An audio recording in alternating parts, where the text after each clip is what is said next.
सभी को नमस्ते। हमारे मार्गदर्शक आदरणीय पद्मश्री डॉक्टर कपिल तिवारी साहब, मंच पर उपस्थित सभी आदरणीय सज्जन और इस सभागृह में देश भर से आए हुए सभी शोधार्थियों को नमस्कार करता हूं। मैं एक दूसरे पर्यावरण से आया हुआ हूं। मैं 25 वर्ष मीडिया में रहा हूं और मास्टर डिग्री मेरी मैथमेटिक्स में थी। 1 साल कॉलेज में पढ़ाया भी है, लेकिन पीएचडी करने की कभी हिम्मत नहीं जुटा पाया। लेकिन ठेंगड़ी शोध संस्थान से जुड़ा होने के नाते दूसरा ये समागम है, मैं डरते डरते ही आपके बीच में आया हूँ। 2-1 बातें मैं कहना चाहता हूँ। जो इस तरफ जो शोधार्थियों का जगत है, शोध और अध्ययन करने वालों का, अध्यापन करने वालों का जो जगत है, उसको मैंने जिस ढंग से देखा है, मैं 1 साल पहले इस विश्वविद्यालय में कुलपति बनाकर लाया गया हूँ। मेरे जीवन के अधिक वर्ष मीडिया में गुजरे हैं, रिपोर्टिंग में, प्रिंट में और टीवी में। मैं एक बात बड़े साहसपूर्वक इस मंच से आपके बीच में कहना चाहता हूँ। 2047 के जिस भारत के बारे में माननीय प्रधानमंत्री श्रीमान नरेंद्र मोदी कल्पना करते हैं कि एक शक्तिमान भारत, एक आत्मनिर्भर भारत और एक विश्वगुरु भारत हमको बनाना है, उसके लिए केवल 2 दशक का समय है। लेकिन जिस तरह की कार्य संस्कृति हमारे उच्च शिक्षा जगत में खास तौर से और सरकारी विभागों में आम तौर पर, संस्थानों में जिस तरह की कार्य संस्कृति है, मुझे नहीं लगता है कि उस कार्य संस्कृति में रहते हुए ऐसे कोई महान लक्ष्य प्राप्त किए जा सकते हैं। मैं एक पत्रकार रहा हूं और सच बात को कहना मुझे कम से कम सच्चे लोगों के बीच में तो जरूर ही चाहिए। मैं पिछले वर्ष 11 फरवरी को मेरे कुलपति का आदेश जारी हुआ था। 12 फरवरी की सुबह इस नए काम में जाने के लिए मैं तैयार घर के सामने खड़ा था। मुझे सूचित ये किया गया सिस्टम की तरफ से कि कोई बात नहीं, कल तो आदेश हुआ है, आज तो किसी महापुरुष की जयंती है, कल आइएगा ऑफिस में, ऐसी क्या जल्दी है काम करने की। तो 13 फरवरी को मैं काम शुरू किया। शुक्रवार का दिन था, पहला दिन था विश्वविद्यालय में। तो पहला दिन लोगों से मिलने में, कुछ देखने में, इसी में चला गया। अब अगले दिन मैं फिर तैयार होकर सुबह खड़ा हूँ घर के सामने कि अब मैं अपने ऑफिस जाऊँ और आज से काम शुरू करूँ।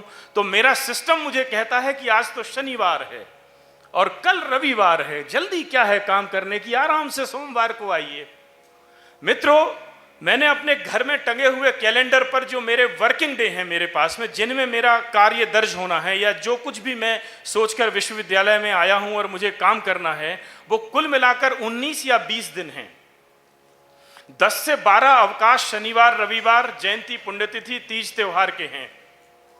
480 मुझे जो 48 महीने मिले हैं, 4 वर्ष का मेरा कार्यकाल है, उसमें 480 अवकाश वो हैं जो मैंने सिस्टम से नहीं मांगे हैं, मुझे उसकी जरूरत ही नहीं है।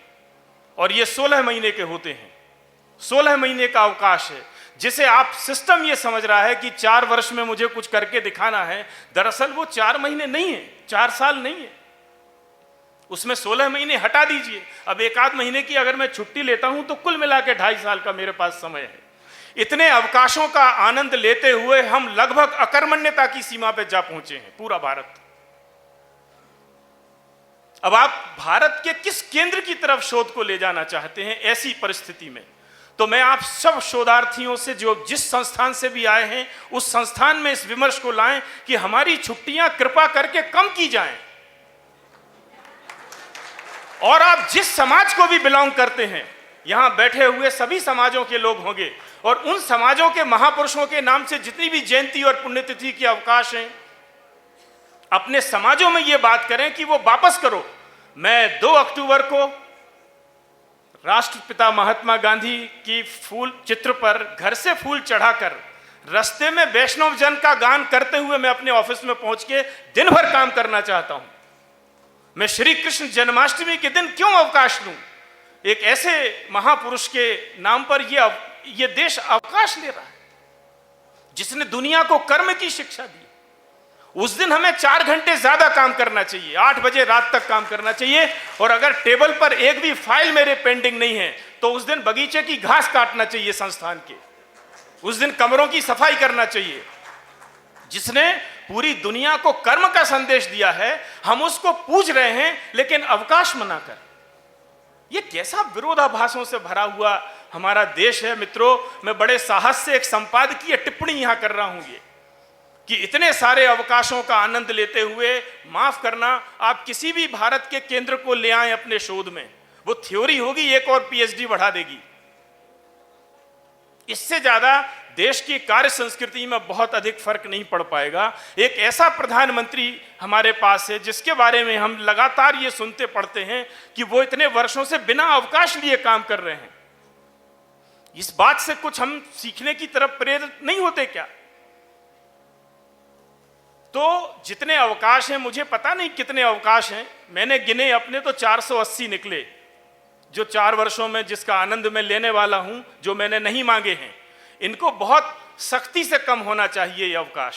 किसी को अगर लगता है कि उसको अपने महापुरुष की जयंती या पुण्यतिथि को इतने उत्सव से मनाना है तो वो अपना अवकाश लेके घर जाए।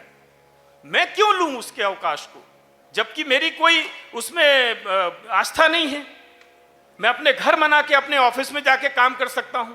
किसी भी महापुरुष की जयंती पर हम दिन भर घर में करते क्या हैं? तो अकर्मण्यता की हद तक इन अवकाशों ने भारत को उस सीमा पे पहुंचा दिया है जहां शनिवार रविवार कोई तीज त्योहार अगर किसी हफ्ते में आ जाए तो हम ये गणना करने बैठते हैं कि 2 ले लें तो 6 मिलेंगे।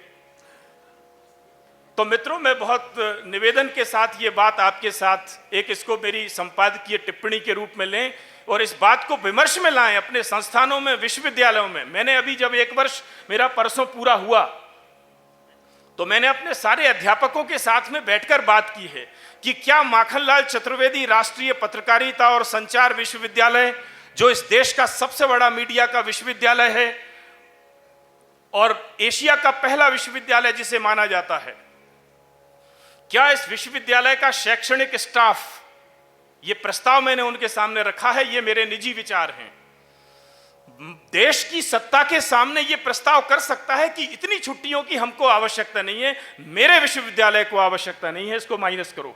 हम काम पर लौटना चाहते हैं, ज्यादा काम करना चाहते हैं।